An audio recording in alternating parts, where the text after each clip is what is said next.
by the sword, but by the F-16. But let me ask you this question quickly. Do you agree with Johann when he says it's a clash about what civilization is in itself? Or is it a clash between civilizations? I think what we have to recognise, there isn't a mono view of the world. There are people with distinct opinions. There are many disagreements with laws and values in this society that are not just held by Muslim.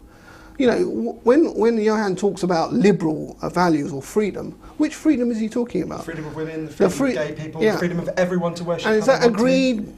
Does Johann agree with the Daily Mail's version of the freedom of women? Well, absolutely. So there is no universal agreement. The Daily Telegraph. But that's why we should all be free to argue about it. You believe in executing people who disagree with it so much they leave the religion.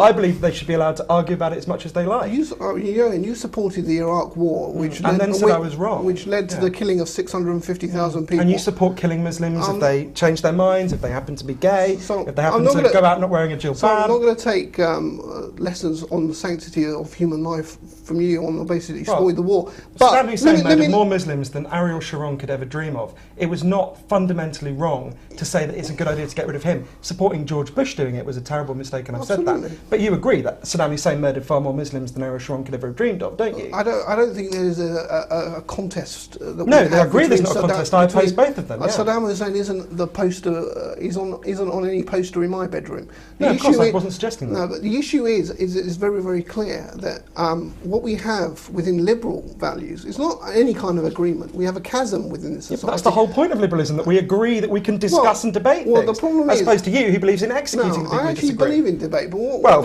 unless it becomes apostasy, in which case you believe they should be killed.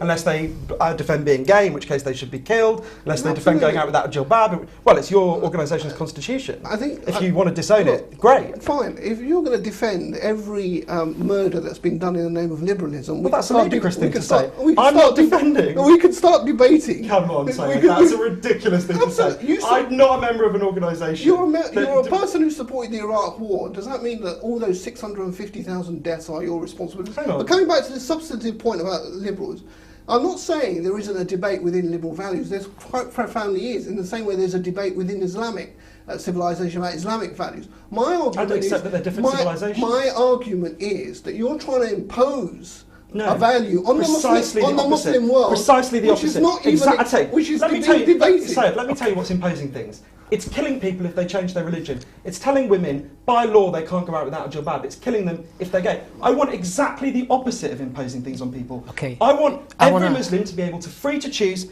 how they dress, who they have sex with, whether they can dance, whether they can drink alcohol. Hassan, it's very important to say. I think it is. Apart from wearing a veil in the school.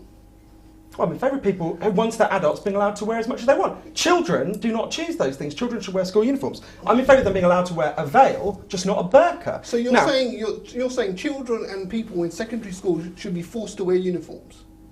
Yeah, they're children. Adults make adult decisions. Children don't. So Can I just go back to? I try to go back to a really point. What I find bizarre is you describe George Bush as a secularist. I would love my American friends to be here to describe George Bush being described as a secularist. This is a man who agrees with you on abortion, who agrees with you on gays. Well, he doesn't go as far as you on gays. You're way to his right.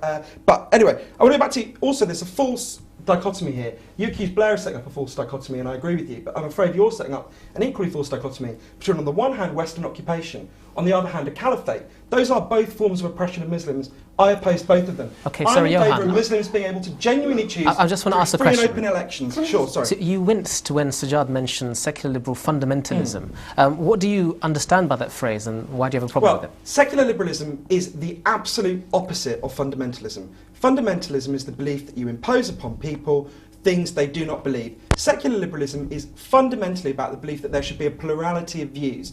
So, if you want to be Muslim, spend all day in a mosque and pray, you have that absolute right. If anyone tries to stop you, I will oppose them 100%. If someone else wants to go and spend all day in orgies, they have that absolute right. If anyone tries to stop them, I will defend them. Now, the difference is he'll only defend one way of life, the one he approves of. I defend all ways of life that do not harm other But let me people. ask you a question. The article that we focused the show on today was written by Blair in Foreign Affairs. And he writes, and I quote, "In my view, the situation we face is indeed war.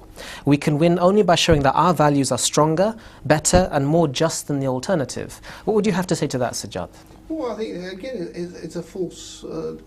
He sets up a straw man and then knocks it down. I mean, the issue is that Johann may rubbish the caliphate and he may rubbish aspects of Sharia like law most Muslims do, and Islamic law, but it was the caliphate in his history that gave rights to women, to slaves, which to is so vulnerable. wonderful that all the caliphs got murdered. It was the caliph who redistributed wealth from the rich to the poor. It was the caliphate that had free health and education centuries before the Western world had. It was the caliphate that eliminated poverty in Africa and Arabia. It was the caliphate that nationalised these vital resources so that people eliminating poverty with slavery. People in the corporate lobby that Johann opposes control those resources. It was the caliphate that had science. I'm against that as well. It was the caliphate, I'm against corporate control. It was the caliphate that had science and technology at its roots. So when people like Johann actually trash the caliphate, what they're actually trashing is all those achievements, centuries old, of a great civilization, which had the heart of it of Sharia law. No, what we're trashing which Muslims, like me, will take that emblem from the gutter that people like Johann have thrown it into and wear it as a badge of honour, because we believe that the caliphate and Sharia law brought so much development, not just to the Muslim world, to the wider world, that needs to be recognised. And even Tony Blair, no friend of the caliphate, actually says in his article in Global Values that the progress at the Islamic world implementing Sharia law over Jews and Christians, and who did the Christians fight with during the time of the Crusades? They fought on the side of the Islamic Caliphate. Don't point to me when you say Christian. Let me bring Johann in here. So let's actually view the Caliphate in an adult way, not through a tabloid prism and a tabloid lens. I'm sure that as women were being stoned to death for adultery, I'm sure that as gays were being stoned to death for adultery, I'm sure that as apostates were being stoned to death for adultery, all things you want to reintroduce. They said, I'm really glad I live under a caliphate. I'm sure that's what happened. Now, were there some positive aspects of the caliphate? Of course there were. I'm sure you would acknowledge there were some positive aspects of George Bush's America too. Does that mean that we should seek to spread it all over the world? Of course not. If I can talk about some Muslims who genuinely believe in freedom, as opposed to you who believe in oppressing all Muslims, particularly women and gays, give a couple of examples. Amazing French Muslim called Fadia Amara founded an organisation called Ni Putain Ni Simis. She is a brave Muslim woman, opposed the invasion of Iraq, So could you translate? So it means neither doormats nor whores. She argues that Sharia law is, her words, a grotesque oppression of women. She talks about how what you need is Muslim women to be articulate to choose their own way of life. If Muslim women want to choose to live as you wish, that's up to them. I will support their right to choose how to live however they want to, so they don't try to impose it on anyone else. But the fact is, a hell of a lot of Muslim women don't want to live how you want them to live, and you want to impose it on them by law. No one obliges you. Johann, I think you've got a false understanding. Well, from reading your constitution. No one obliges anyone to live in the caliphate. If there are people who don't want to live there, that's fair. I might not want to live in Ipswich or Grimsby. It doesn't mean I'm forced to live there. And the point about women, you're talking about as if this is a utopia. Western society has a utopia about women. That's just not true. When have I said that? Everyone watching this can see that is a lie. I have never said that. So Johann, before you... I've said exactly the opposite. I argue about rape laws. I'm constantly writing about the crime of rape against women in society. Let me address your point. Because every one of your points... But you just made something up.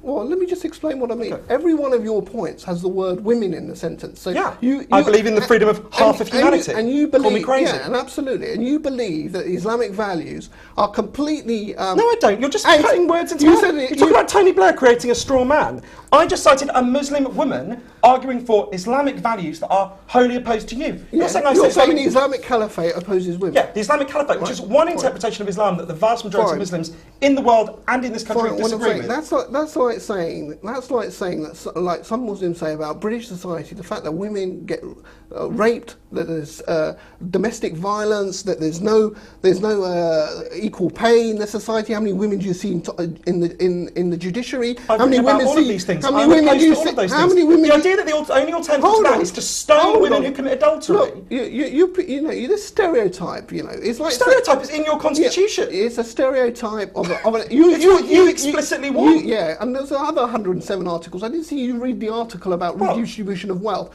I didn't see you read the article about addressing poverty. Yeah, so you're selecting. Yeah, I'm selecting the bit that would involve killing me and killing women who commit adultery. Yeah, call me crazy for saying that killing me is wrong. So you're taking individual laws out of I don't expect you to agree. And I don't. You want to kill me? No, that's the difference. I don't want to kill you. Well, a caliphate would involve executing gay people, would it not? Let me let Sajjad answer the question. It's in your constitution. Okay.